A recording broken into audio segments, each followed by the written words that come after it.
Thanks to each and every one of you who come back every week to listen, learn, and grow. And today, have fun. I am so grateful and so excited for this extra special episode of On Purpose, where I'm sitting down with my favorite guest of all time, talking about a brand new launch that we've been working on, none other than my wife, my love, my business partner, Radhi Shetty. Radhi, thanks for being on the show. Yay! Go on, carry on with your sound effects. Drum roll. Let's announce what the name is of our business. No, we're doing that in a bit. You can't just dive in. How does it feel to be back on Purpose, Radhi? I'm so excited. I feel like I was just here because I was 6 months ago, and but just so excited to share something that we don't usually talk about. We don't usually talk about business. We don't usually talk about. We haven't really done anything like this together, so I'm really excited to share it with everyone. Talk about what a tyrant you are as a businessman. Talk about what a tyrant you are as a business partner, and just get into the deets. Let's do it. Sounds great. Yeah, I'm excited. We've never worked on anything together professionally before. No. And what we're about to share with you is something that has taken around the last 18 months of work. We've been working on it hand in hand together throughout this whole time. It's been a lot of fun. Mm-hmm. It's been crazy. It's been busy. It's been exciting. And it's been great. We've learned so much about relationships and about work during the same time. And I think that's what's been so unique. Yeah. Is that when you're working on something together professionally, you're also learning about each other personally. Yeah, that's so true. And so when we've done these episodes before, we've just talked about our relationship and like moving country and changing jobs and chasing our passions, but all very separate to each other. Exactly. Exactly. Today we're talking about something that we've actually been working on at the same time during the pandemic when we've both been locked indoors. And for us, our pandemic baby. Totally. Yeah. Yeah. Go on. Sama. Her name is Sama. Our pandemic baby. We love her very much. When we said we had an announcement, everyone was like... Everyone, oh my goodness. Every time I post anything, oh my gosh, is it baby? Is it baby? Are you pregnant? I posted something about, I know this is off topic, but I need to share it. I think I posted a reel to do with, I don't know, I think it was like chocolate or something. And then someone, like on every comment, it's like, oh, I said something about craving. Oh, is it because you're having a baby? I was like, no, I just really love chocolate. Okay. So, Radhi, do you want to explain what Sama is and what it stands for? Sama is organic hot tea beverage.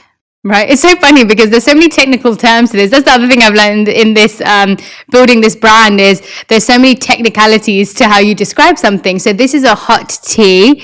It's not just herbal. We also have caffeinated teas too, but predominantly herbal, right? We've got predominantly herbal teas.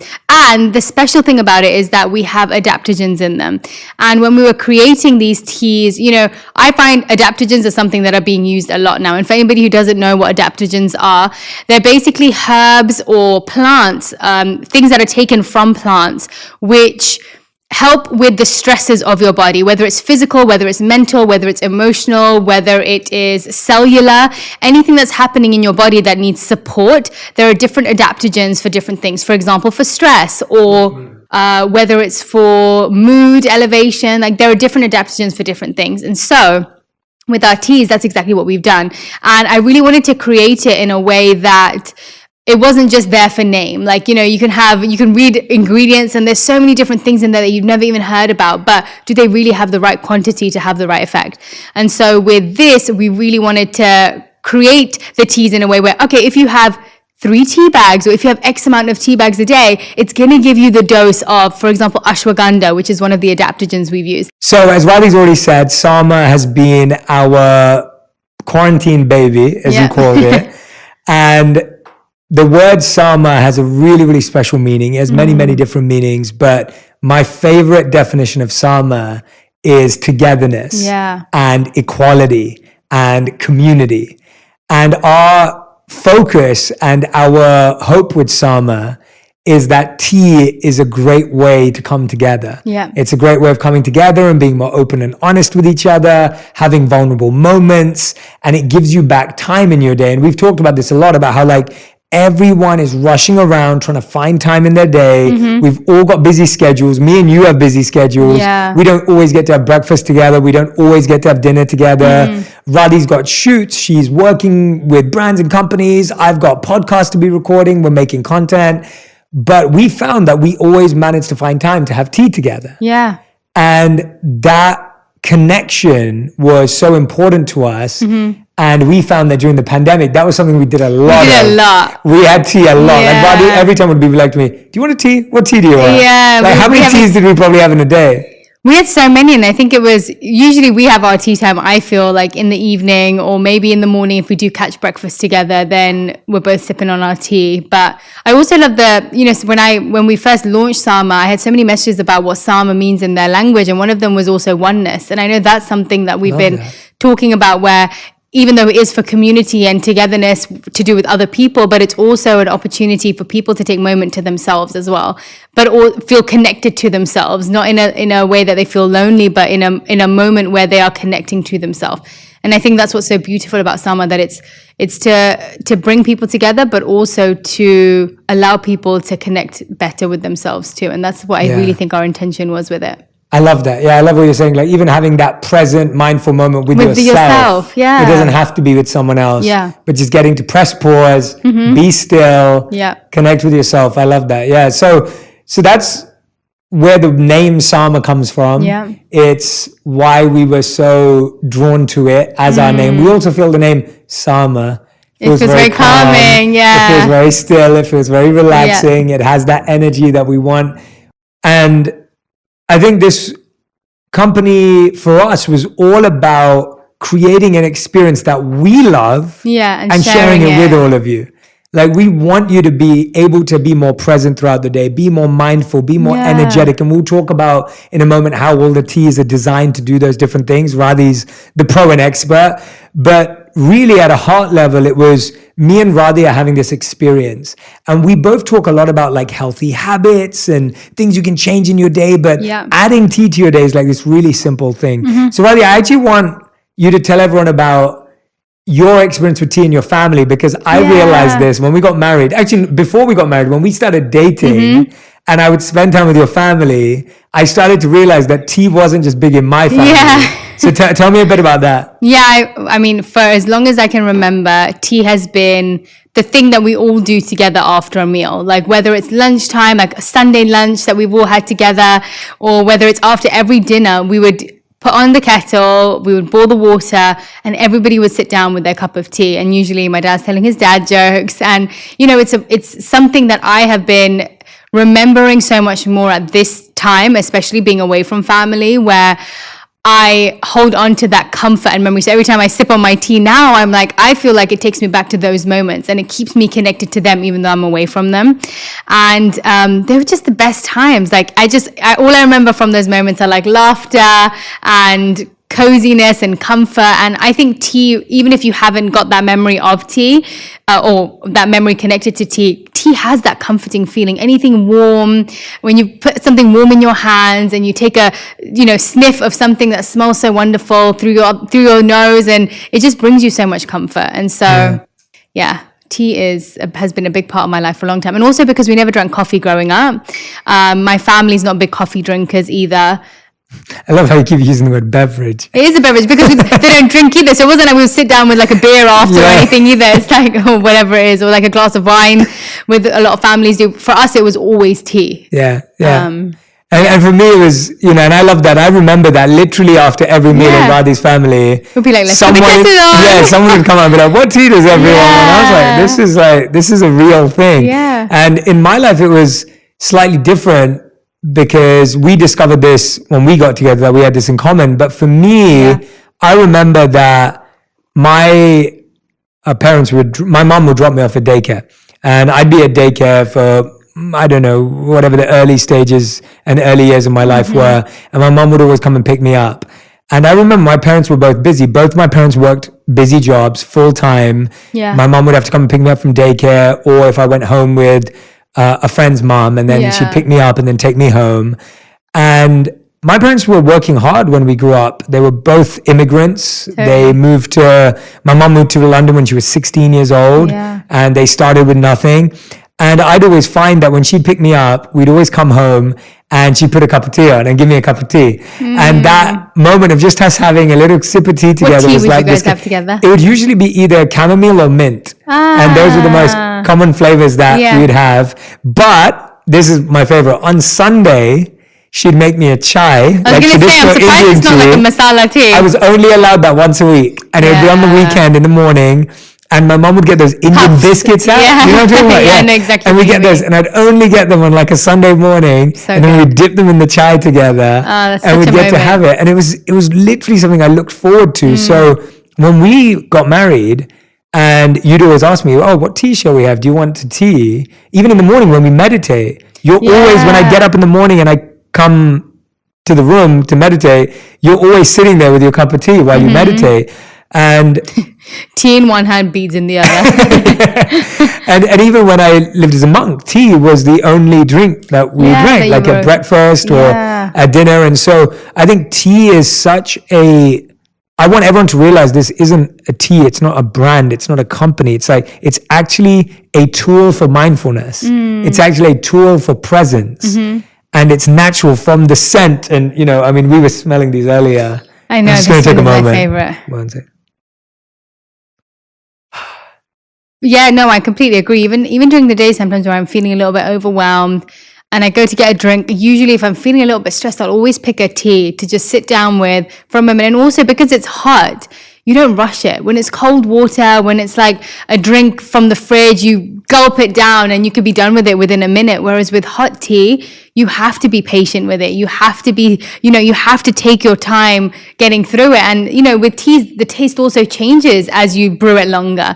So there's so much to experience within that, one cup. Yeah, I love what you said. Everything from the sight to the scent to the sound. I talk a lot about how we have to use all of our senses. For me, it's like when we were working on these teas, we wanted the color to captivate you. We wanted the scent, the herbs inside to the be bag, captivating, yeah. the taste, the layers. And so, for us, this isn't a tea. It's not a brand. It's not a company. It's a mindful moment. It's a tool of presence. I want to talk a bit about, before we dive into all the teas and the flavors and the herbs, and we tell everyone about that, I want to talk a bit about what we learned about each other during this process. So I'm going to ask you, what did you learn about me and our relationship during this process? You sure you want me to start? No, I'm joking. You've always been, since I've known you, even if you didn't know how to do something, you figured out how to do something.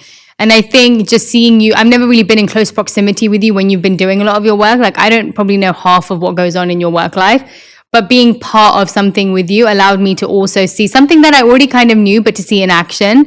You're so proactive. You just know how to get things done and to think outside of the box. And you know what? The main thing is you think so big. And I think that's what's really cool.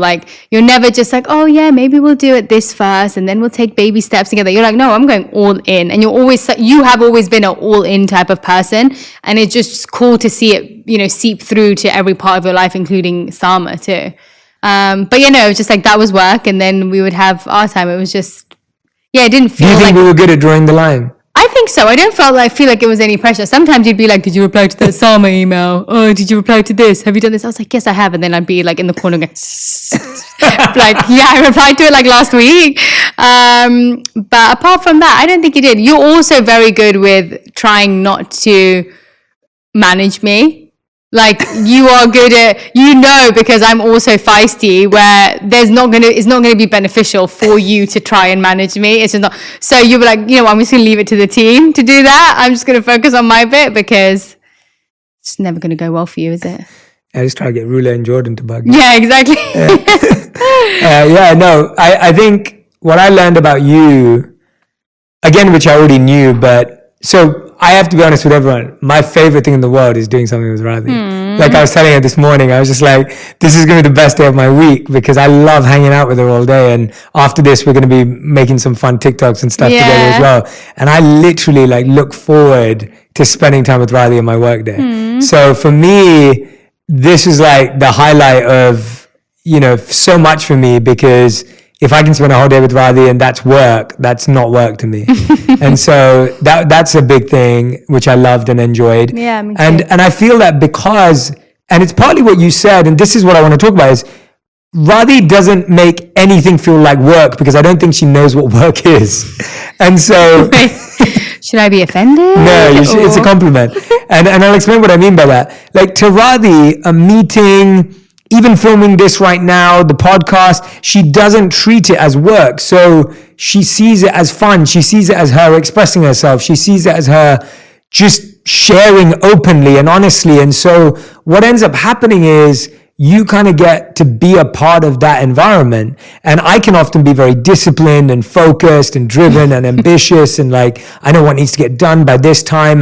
Which is all great. And which is all needed too. Definitely needed. But when people say like, how do couples get along? We get along because we don't think the same. Yeah. And instead of trying to, and this is what's really stuck out to me, instead of trying to make my partner think like me and live like me, I've realized that the most powerful thing you can do is respect your partner for who they are and let them live that way. Yeah. Because what we don't realize is if I say, Radhi, you need to be more organized and you need to be more focused, then I would lose the spontaneity, which is what I love about you. Right. And I think that's where people get really lost and confused, where it's like, I want you to be organized, not realizing that actually makes you lose the quality that I love. Right. And so same with you. If you were like, Jay, I want you to be more relaxed and more, But I also want you to plan our life. Yes, exactly. Yeah, I want you to know where we're going and what we're doing, but I want you to be more laid back. Yeah. You won't get both. No. And so I think we're either trying to make our partners like us. Yeah. And to be honest, let's just put this out there. No one in the world would be happy if they dated themselves. Oh my gosh, absolutely not. I'd be a nightmare to myself. Like I wouldn't be able, because nothing would ever get done. Like the thing is, I know, and we also work in that way where like you're very creative anyway, but also I find my mind works. You can be a 50-50 person. I think I'm probably like an 80-20 person where like I can be super creative and be really, I can think of things on the spot of like things that I want to do or, fun stuff to invent stuff in my mind, but to actually make it happen, I need someone to do that. And so you're very good at, like you said, getting things done. And I feel we have different things that we bring to the table, and we're both very okay with that. Yeah. Well, I think that's been another one, like our strengths. Like our spiritual teacher once called Radhi a food scientist. And it was the best compliment that anyone had ever given or could have given, because not only was it from the person who's so dear to us, it was also just the perfect words. Yeah. And since that day, I've always been like, Radhi, you're such a food scientist. You're such a food. And it's so true, because Radhi's really been our potions master with these teas. And I've been doing a few interviews about the teas, and people keep asking me like, how did you guys come up with this stuff like mint and blueberry and jasmine peach? Like, who thought of this? And I don't get to take the credit because it's all Radhi. She's the one who knew, even before we made a blend, she knew which mixtures were going to work. And to me, that's mind-blowing that she already knew what was going to taste good together, what was going to enhance flavors. And so you're such a deep expert in what you do. And I respect you so much for it, because it's a real art. And if someone asked me, I would just be like, I know that tastes good, but I don't know why. Yeah. Whereas you're so good at making stuff tasty and healthy and good for you. And I think that that's a really unique skill set. Thanks. So, we also had such a great team, didn't we? Oh my gosh. That helped us through all of that. Yeah. Let's talk a bit about them. Go on. Yeah, I feel like there's one thing to think something's going to be good and to believe it is, but they really made it happen, and they enhanced it all. It was like, even if I thought of the ingredients, like they worked to figure out the blends and to get the right proportions. And even with the adaptogens, I have a very limited knowledge of my adaptogens or even of my Ayurvedic knowledge, but the people that we were working with, they found the experts that would really know, like, hey, why don't you try this? And why don't you try? There was so much that I learned through this process from experts, from people who we were working with. And so many of them. I mean, you start off, I'll follow. Yeah, so I'll talk first about Kim. So Kim and Jane. What a legend, first of all. Yeah, our co-founders, who are absolutely incredible. And just the sweetest humans too. People... Has Kim been on the podcast? She's coming on actually for a book amazing. soon. Yeah, she's got a new book coming out. Wait till you all feel her energy. Yeah. She is a whole vibe. Yeah, she's amazing. Yeah. But she just, people are often scared. And by the way, Radhi and I have never had business partners before and co-founders and gone and built something. So this was our first time in that side of our life too. And people are often scared of finding investors and partners because it can seem daunting. It can seem quite scary. You're like, who can I trust? Yeah. And I have to just honestly say that working with Kim and James is a dream. Like they're not only really smart, successful people in their own journeys and in their own right, but they're also just some of the sweetest, kindest hearted, like loving, humble people that you'll ever meet. Like they are the experts, but they would take our opinion, our everything. Like they were so open to feedback, so open to us sharing our own thoughts, even though they are the experts in the field. And I just think that was so beautiful to see that. Like it taught me so much about how to act in that environment when building something. Yeah, absolutely. And it was Kim who was saying to me, she was just like, Jay, I think, when we first met, not when we first met, we've known each other for a few years, but we'd continue the conversation. She was like, Jay, like people need to have something in their homes, in their life. Yeah, I remember. That can help them feel better. And it needs to be beyond content or technology or device based. It needs to be beyond all of that. And so she was such a big inspiration. Yeah. And I want to tell that story actually, where we decided that obviously based on our own experience, tea was the one thing we consumed daily. Who decided on tea? That was you. It was you. Yeah, it was you. I don't remember. I'm pretty sure it was you. I'm sure it was just a brainstorm No, of both I think of it was us. you. But do you remember the moment? Yeah, I do. Oh. We were in our first apartment in LA. Okay. And we were talking. You were sitting on the edge of the kitchen table. Yeah. And I was saying to you, I was like, what do we think can improve people's lives that we both consume, that we both love, that we think is genuinely going to improve people's well-being, but also be easy to do. And we were thinking about it. We're looking at what do we use, what do we don't use, and we're talking about skincare. Yeah, and we were healthcare. talking about candles. Yeah, we were talking about things like that. But then tea was just so strong for both of us. Yeah. And then we spent time obviously researching the name. But you know what? You could have easily taken the credit for, because I had no idea. But I appreciate it. It was you. I'm like 99.9% sure it was you.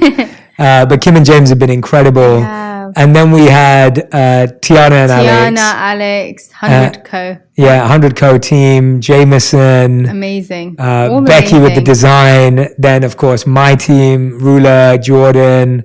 So dedicated to the cause, making sure that we actually like take time out to taste the blends and that's the other thing, right? All of the team was so invested in getting, like, no one wanted a mediocre tea. Like, it wasn't about just getting a tea out there. We went through each blend how many times? I know. We've done blend 1A, 1B, 1C, 1D, 1E, 1F, 1Z. Like, there's been blends on blends on blends and, slight alterations, but we did not want it to go out until we had tasted it.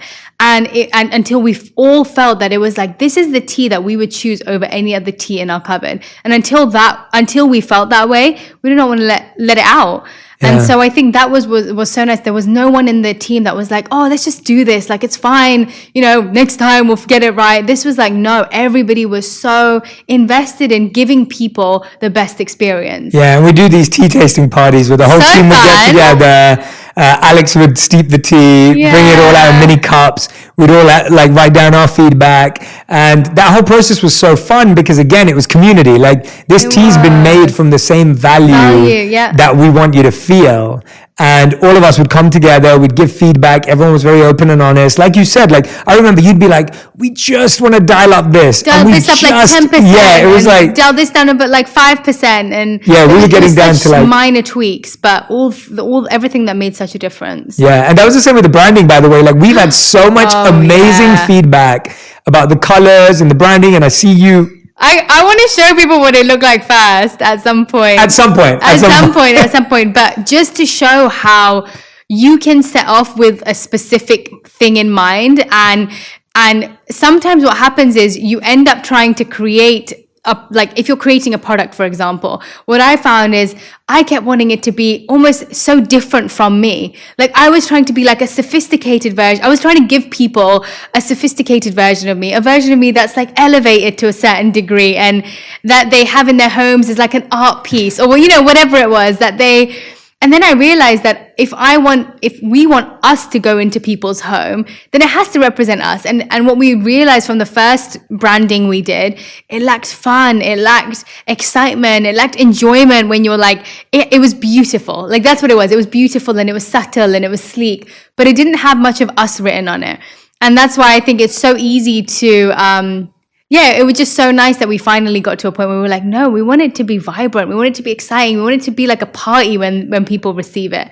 And I'm so glad that we did that. Yeah, I'm so glad you brought that up because I think there's a great lesson in that. I think if you're out there right now, if you're listening or watching, if you're trying to build a brand, start a business, launch a podcast, launch an Instagram or YouTube channel, make it you. Like infuse it with your natural, authentic energy. I don't even know how I would have like shared the tea if it was that, because it didn't feel like, you're so right. It's like, I feel so excited sharing it because it feels like an extension of me and of you. And so it's so natural to talk about it, to be excited about it because I am excited about it.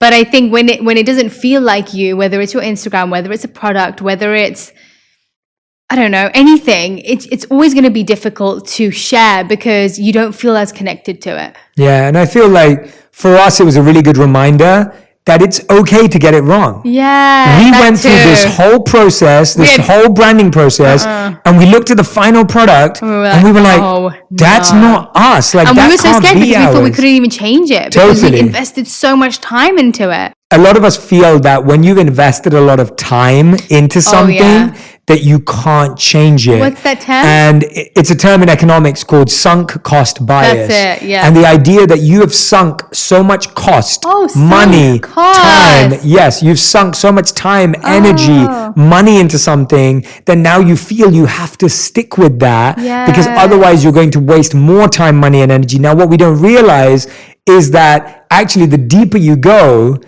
the less you like the product and the more you actually develop some sort of indifference to it. Whereas if you shift, you can actually create something you care about. And so failing, pivoting, trying again, these are all really great lessons that we've learned. Natural parts of the process. I think that's the thing, right? That's a great point because I think you naturally think that it should just keep going in the same trajectory. Like, oh, we've started in this way. It's going to be a smooth journey.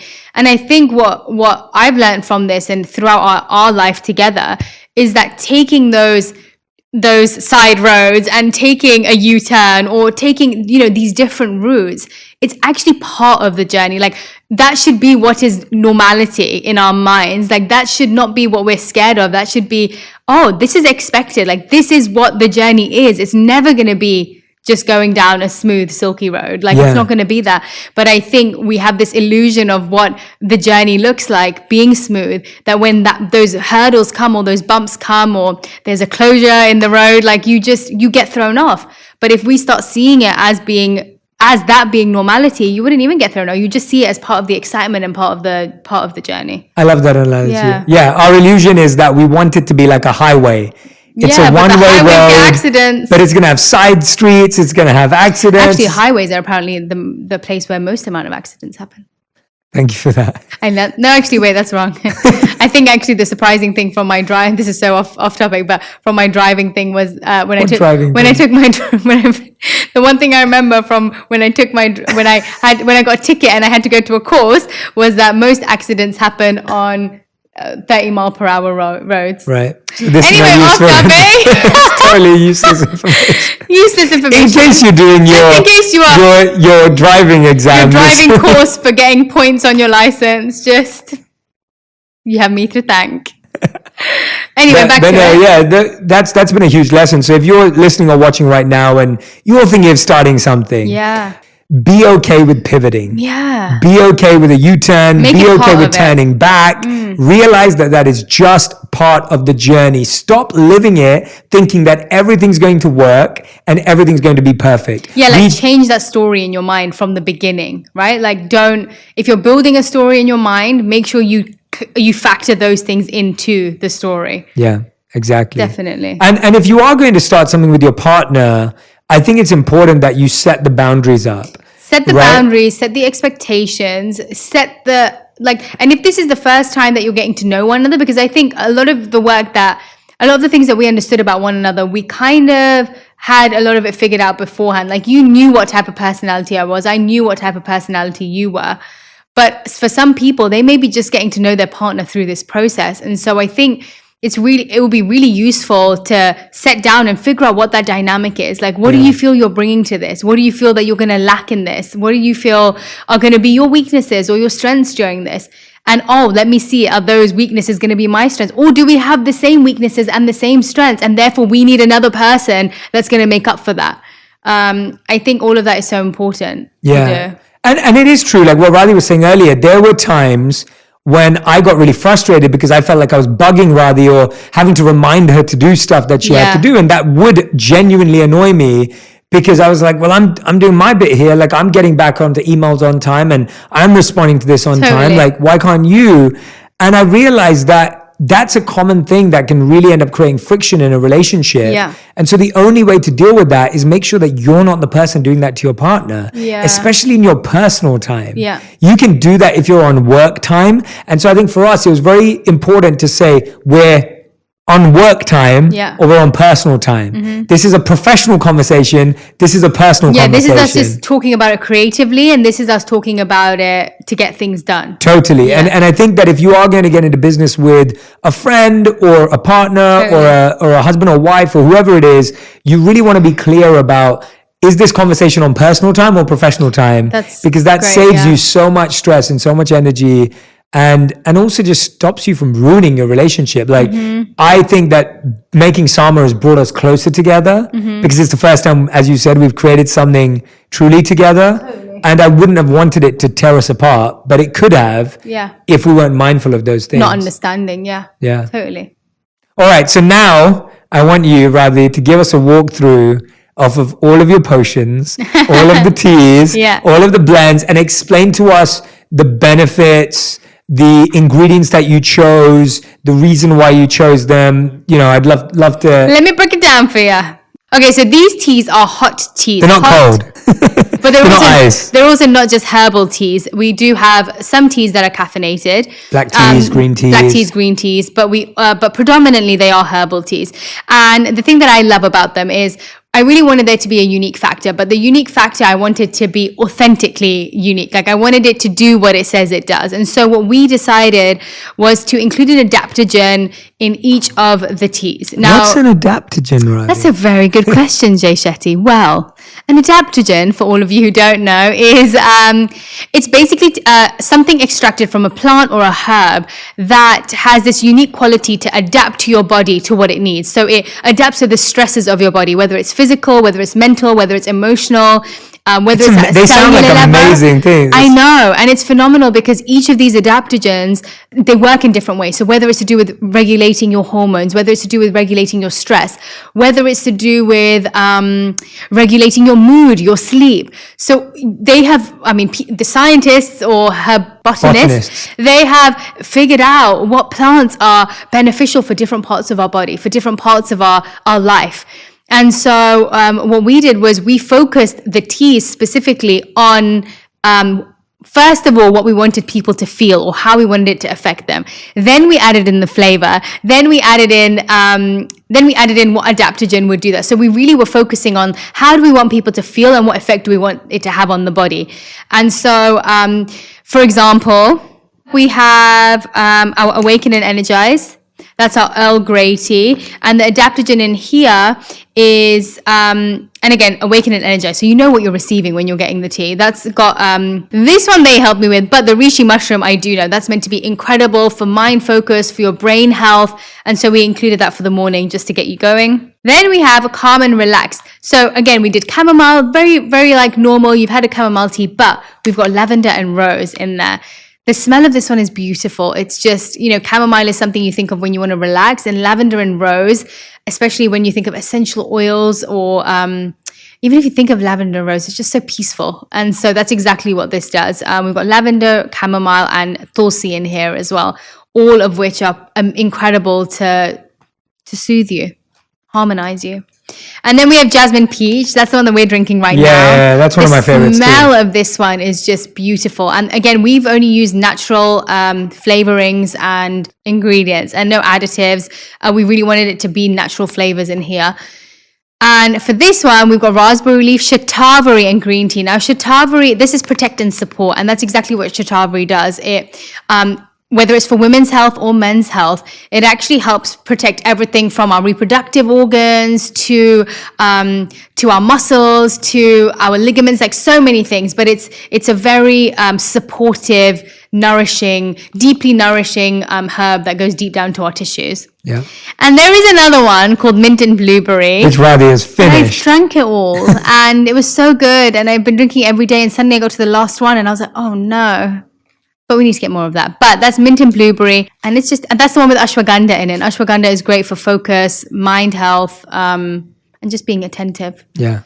There's all the blends. And yeah, like I said, with the adaptogens, what we wanted was to actually have a tea that if you have the right amount of it, like let's say you have 3 cups of one of the teas, it's not just there for the name. It will have it's got the right quantity to have the right effect on your body. And that's what we really wanted, something that's true to its name. Yeah, and also things that you need throughout the day. Like I usually wake up and I'll have the lemongrass and ginger in the morning because it soothes my throat. It makes me feel stronger. It gives me a sense of like stability. Yeah. And then in the middle of the day, I might want a jasmine peach because I'm looking for a bit of that green tea. Yeah. And then at the end of the day, I want the lavender chamomile to help me rest and relax. And so we don't see tea as like a once a day. We see it as like 2-3 times a day. And we wanted to create teas that you could have round the clock at different times in the day. We're also going to be sending a little menu card that tells you what time to have which tea. To have when, because that's so important to us that you have a simple and easy way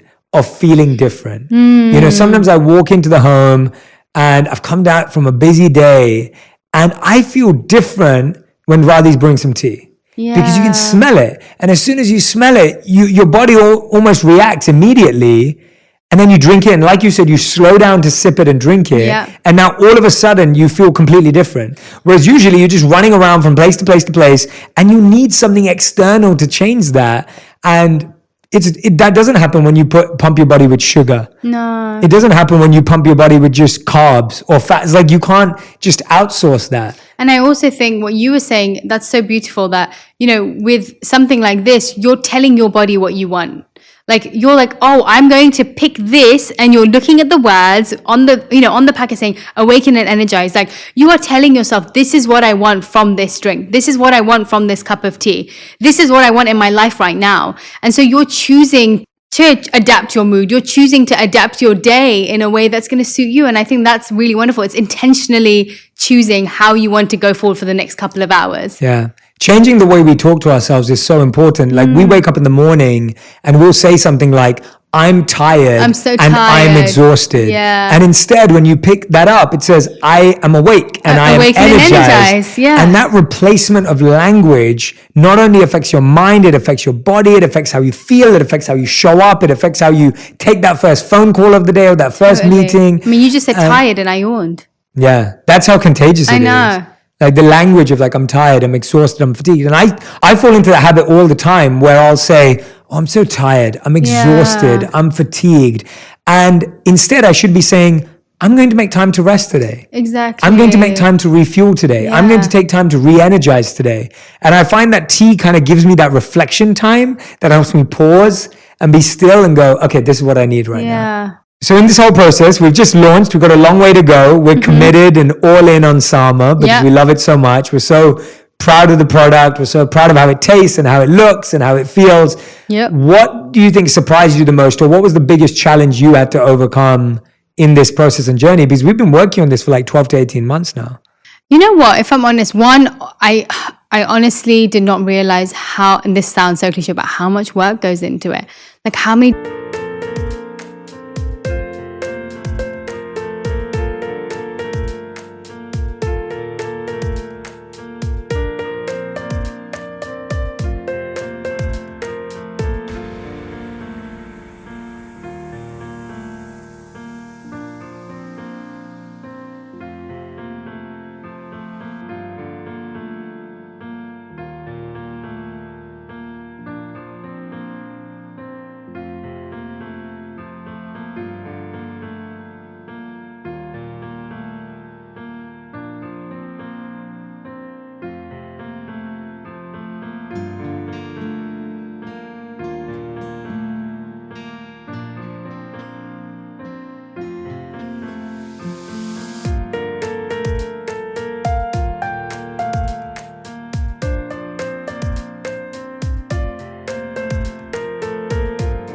different elements there are to it, and how much thought has to go into so many different areas of it that I never appreciated before, because my mind was not like, I never even understood the depths of creating a brand or creating a company. And so I really appreciated how it made me appreciate other brands that have done something like this or created something themselves that, wow, that took a lot. And then the other thing, honestly, that I found hard to overcome, and I think that's something we're still going through, is, you know, it's a really interesting feeling trying to share something that you've created, and trying to share it with people in order for like, it's a product in the end of the day, like the people are buying it.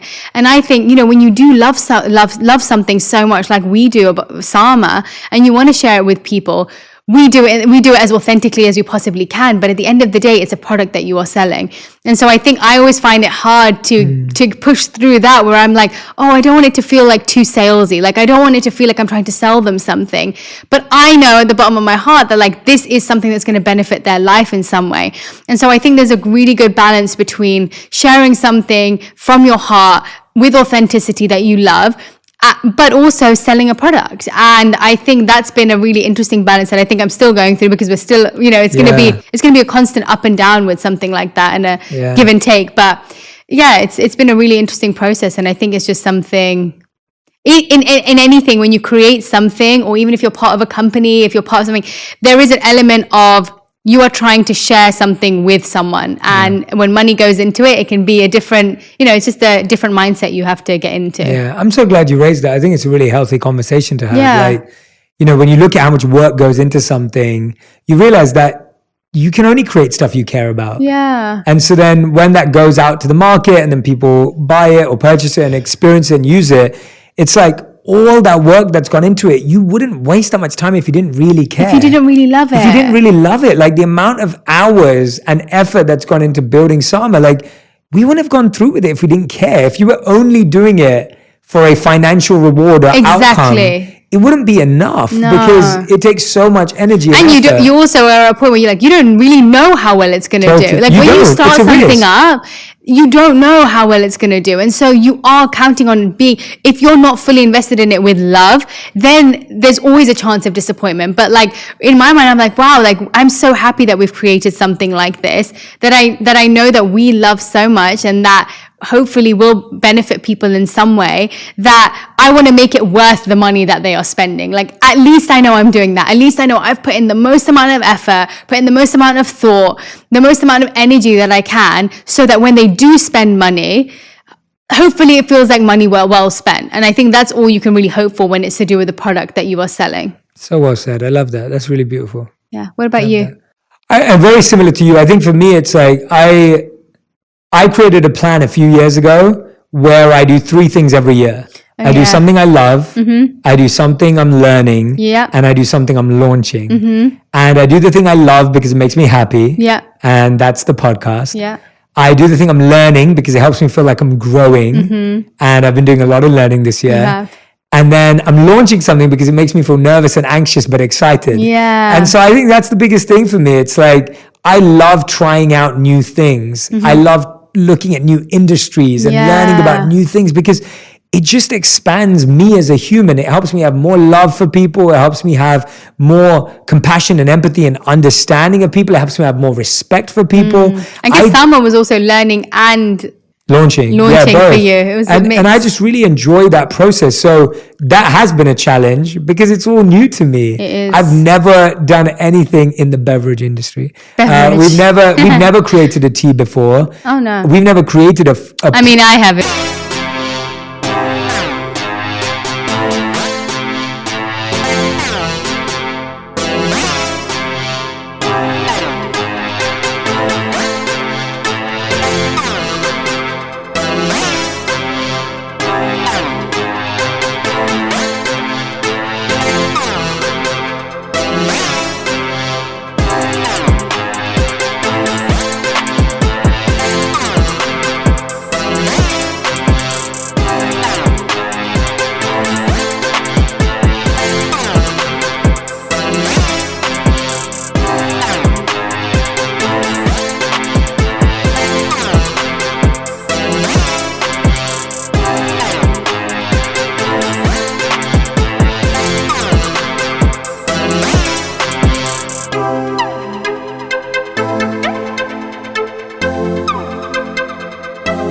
In my kitchen. You have. You've actually made many teas. Yeah, that's very true. But I haven't. Yeah. And so for me to get comfortable with that, it's been such an amazing learning curve. So and there's so much more than just the tea bag, right? Like that's what I realized. Like, oh yeah, I've created a tea in my kitchen before, but oh my goodness, to create a brand from it, there's so much more than just that one little tea bag that actually allows it to expand into something like this. So yeah, amazing.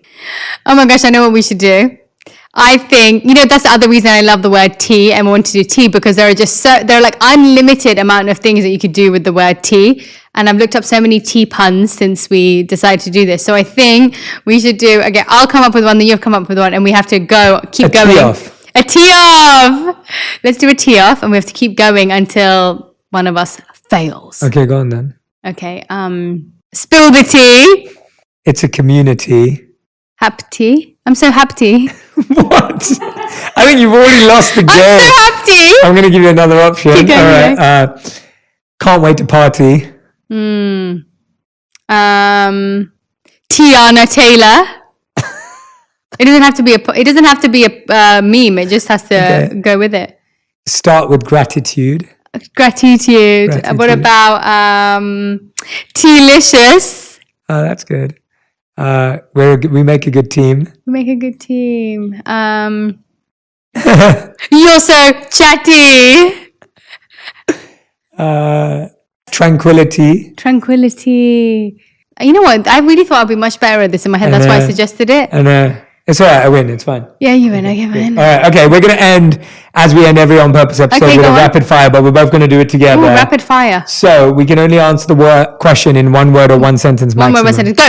Okay. So what's been the hardest part about starting a company with your spouse? Showing up. Like being there, like showing up. Yeah. Making sure I show up in the right way. Making sure to keep that boundary between personal and professional. Mm-hmm. Okay. What is your favorite Salma tea flavor?